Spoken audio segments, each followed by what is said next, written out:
This meeting is being recorded.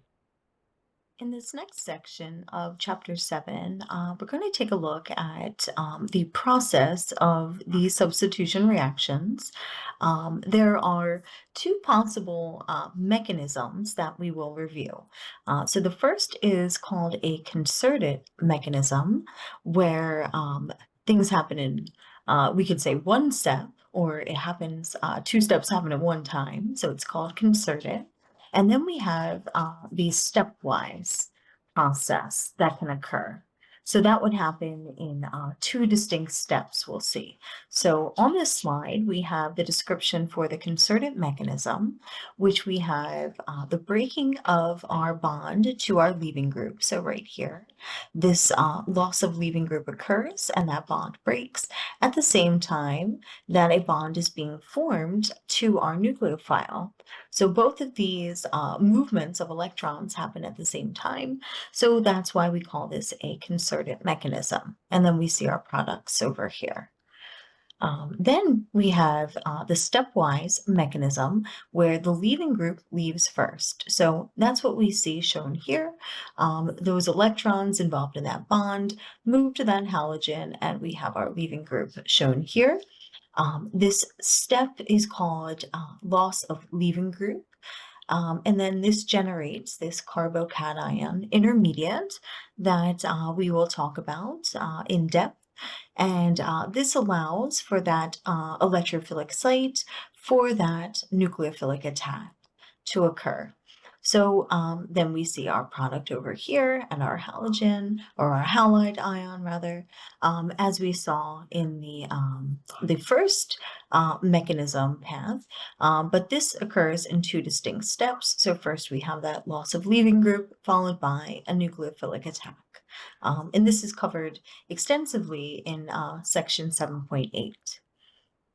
So what we see here with the concerted substitution mechanisms is that at the same time the nucleophile is approaching our substrate, we have the halogen being lost here. So we have loss of leaving group attack happening at the same time of our nucleophilic attack. So again, this is why we call this a concerted mechanism. And this is specific to SN2 mechanisms. So what exactly does the S, the N, and the 2 stand for in the name? So S, as you may have guessed, stands for substitution. N is for nucleophilic, as in nucleophilic attack occurs. And 2 means that this is a bimolecular process. So now this next question asks us how we would write a rate law for this reaction. And if you recall, the general form for a rate law will be that a rate is equal to some rate constant times the concentration of molecules of interest.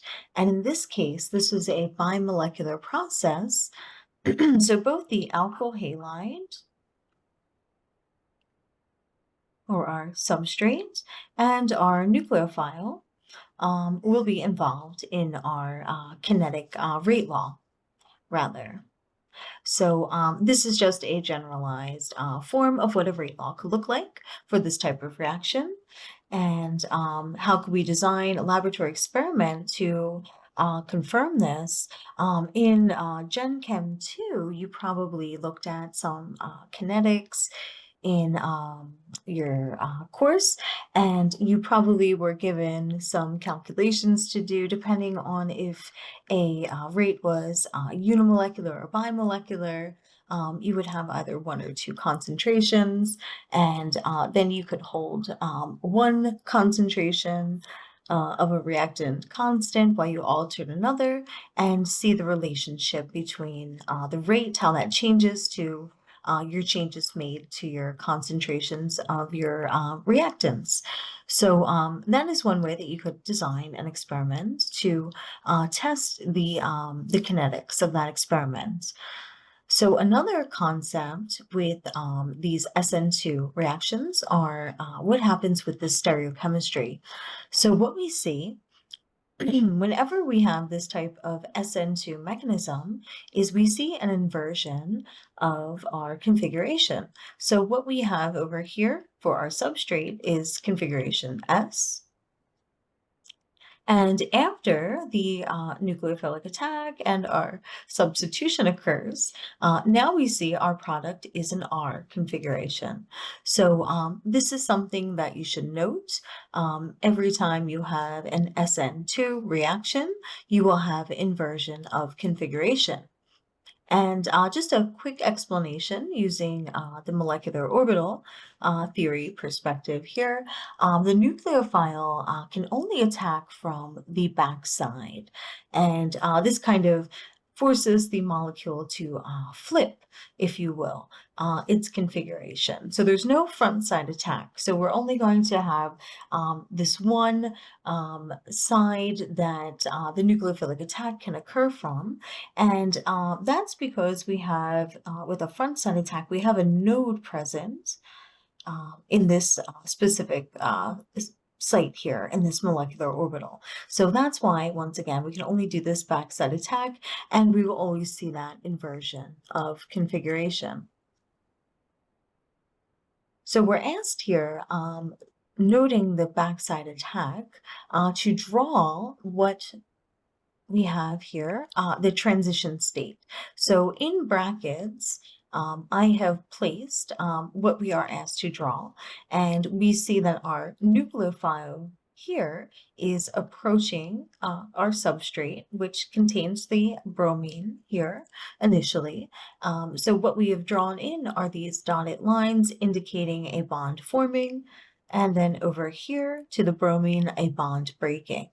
And overall, we see if we have an R configuration to start with our substrate, we would have an S configuration in our product. So this would be our drawing for our transition states. And we note that we have this double dagger symbol used here to indicate outside the brackets that this is our transition state.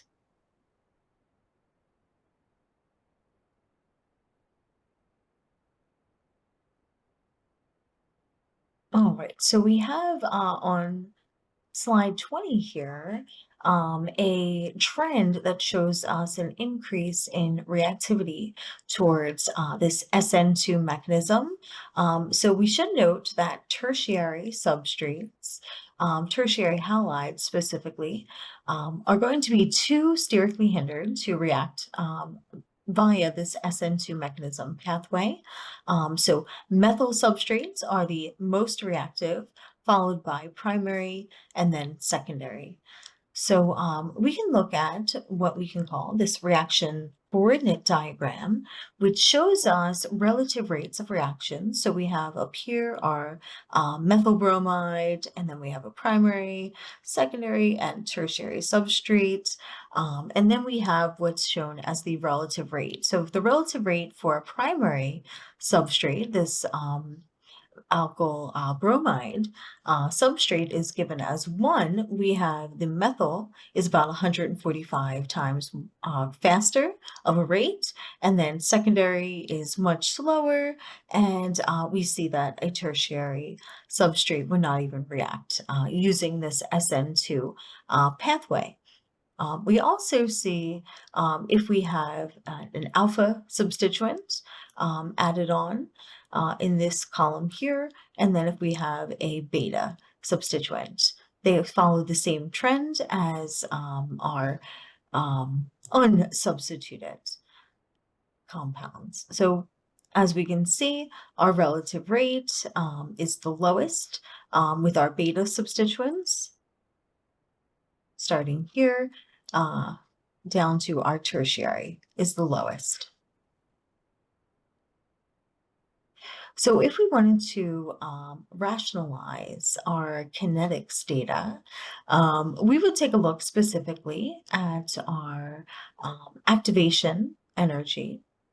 right? So if we wanted to look at what feature of this diagram helps us rationalize the rate of reaction, we would look at the transition state and the activation energy. Then if we wanted to rationalize the thermodynamics or the stability of our product, then we would look at the potential energy. So those are two specific things when we're determining either our kinetic product or our thermodynamic product. So we will see that further explained later in this chapter. And what we see here, again, referencing that kinetic data and activation energy, is that our methyl substrate has the lowest activation energy, as you may have assumed. So it reacts the fastest. And then we would have over here a secondary substrate with the highest activation energy needed. So this would have the slowest rate of reaction then. And on this last slide in this section, we are asked to rationalize kinetic data with this specific structure here, this neopentyl bromide. So to save some time, I've given the structure here. And we can see this is our alpha carbon. So neopentyl bromide is actually a primary alkyl halide, a primary alkyl bromide specifically. And we would think that a primary substrate would undergo an SN2 mechanism, but what we see here is if the nucleophile tries to approach, we have three methyl groups shown here on this beta carbon, and that's indicated here in this transition state diagram. So this would happen very slowly, almost to the point that we would not even consider an SN2 mechanism possible with this primary substrate.